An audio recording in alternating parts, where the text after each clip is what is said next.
Вы не любите людей. Вам не хочется находиться в их обществе. Может быть, они вас бесят. Может быть, они кажутся вам скучными или глупыми. Вы ссоритесь с ними в магазине, на работе, в транспорте. А как с ними не ссориться, если они не понимают человеческого языка? Может быть, это четко определенный человек. А может, их круг не ограничен. Вы можете ненавидеть их по национальному, расовому, социальному признаку. Ведь как можно хорошо относиться к этой нации, к черным, к бомжам? Параметры могут быть самыми разными. Неизменным остается только отношение к ним.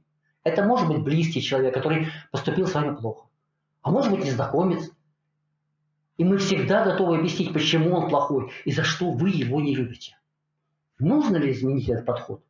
А может быть, вы абсолютно правы, и только ваша ненависть сдерживает их от того, чтобы они не погубили мир. Я не собираюсь давать оценку такого поведения с точки зрения этичности, гуманности, толерантности, законности. Ни меня, ни вас это не интересует. Потому что ваша оценка с тех же самых точек зрения будет диаметрально противоположной. Я хочу разобрать эту проблему с точки зрения физиологии нервной системы. Я хочу рассказать, что вам дают эти эмоции. И самое главное, что они у вас отнимают. Это канал «Аппаратная психотерапия», аудиокатарсис, и я ее автор и ведущий, доктор Родион Кузнецов. Вот уже больше четверти века я занимаюсь проблемой математической модели нервной системы. И на этом канале я рассказываю о практическом применении этой модели. О том, как знание принципов работы нашей нервной системы, соблюдение этих принципов помогает вам быть успешным, уверенным в себе, счастливым человеком. Так что такое ненависть? Нелюбовь к кому-то, неприятие кого-то или чего-то? И насколько эти эмоции зависят от окружающего мира, от этого кого-то или чего-то? А зависимость, безусловно, есть. Вы можете быть любящим сыном или отцом, и при этом радикальным расистом или антисемитом. Как это сочетается? Вы хороший или плохой? Ни то, ни другое. Нет плохого или хорошего в природе. Есть такие градации в социальной жизни. Но не более того. Разберемся со всеми этими вопросами с точки зрения физиологии нашей нервной системы. Дело в том, что по нервам не текут ненависть или любовь, ум или глупость, звуки или образы. По нервам протекают только электрические сигналы, которые мы называем нервными импульсами. И от того, как и куда они текут, зависит наше настроение, наша память, наше здоровье, наша жизнь, наша судьба. От того, сколько этих импульсов протекает в единицу времени, зависят наши эмоции. Эмоции – это индикатор количества электрического тока, поступающего в наш мозг. Чем больше электричества поступает в нервную систему, тем больше процессов в единицу времени способна нервная система провести. Чем больше электроэнергии достигает головного мозга, тем мы счастливее, тем мы энергичнее. Ненависть, злость, гнев, отвращение – это не более чем уровень наполненности нашей нервной системы электроэнергией. А откуда берется это электричество? Генератором электроэнергии в нашем организме являются рецепторы. Это микроструктуры, способные преобразовать в электрический импульс все виды окружающей нас энергии. Это может быть энергия окружающего нас мира, Солнца, Земли, воды, воздуха, а может быть энергия, образующаяся при изменении физико-химического состояния нашего организма. Но выраженное изменение этого состояния мы воспринимаем как боль, физический дискомфорт. То есть для того, чтобы наша нервная система работала, энергия черпается либо из окружающего мира, либо порождается болью. Преобразованная электроэнергия протекает по нервным путям, двигаясь по уже сформированным и создавая новые. Нервная система работает по принципу образования рефлексов. В течение жизни создаются все более крупные рефлекторные комплексы, которые мы называем своим опытом, своей памятью, своими знаниями. Для образности мы можем сравнить эти рефлекторные комплексы с микропроцессорами. В них поступает импульс, передается по путям, и на выходе мы имеем тот процесс, на который этот микропроцессор запрограммирован. Таких микропроцессоров в нашем мозге миллионы, а может быть миллиарды. Каждый из них проводит определенное количество электроэнергии в мозг, так как каждый обладает своим электрическим сопротивлением. А как мы выбираем, каким микропроцессором воспользоваться в данный конкретный момент?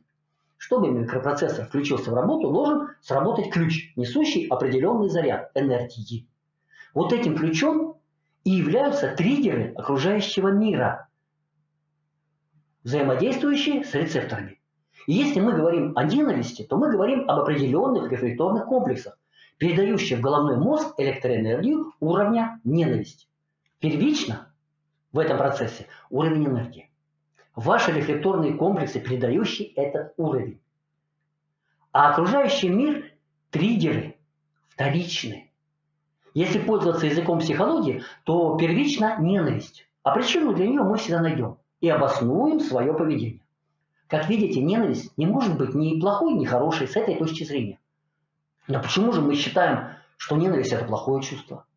И зачем нужны способы подавления гнева? Дело в том, что все виды раздражительности, от ворчания до ярости – это не только достаточно низкий уровень энергопотребления. Самое главное, что энергию для достижения этого уровня мы в большей степени берем от своего физического дискомфорта, от своей боли. И каждый раз, когда мы испытываем гнев, ярость, ненависть, мы испытываем выраженный физический дискомфорт. Колотится сердце, затрудняется дыхание, напрягаются мышцы. Да сами себя вспомните, придумайте. В момент приступов ненависти нам хорошо, потому что наше энергопотребление повышается.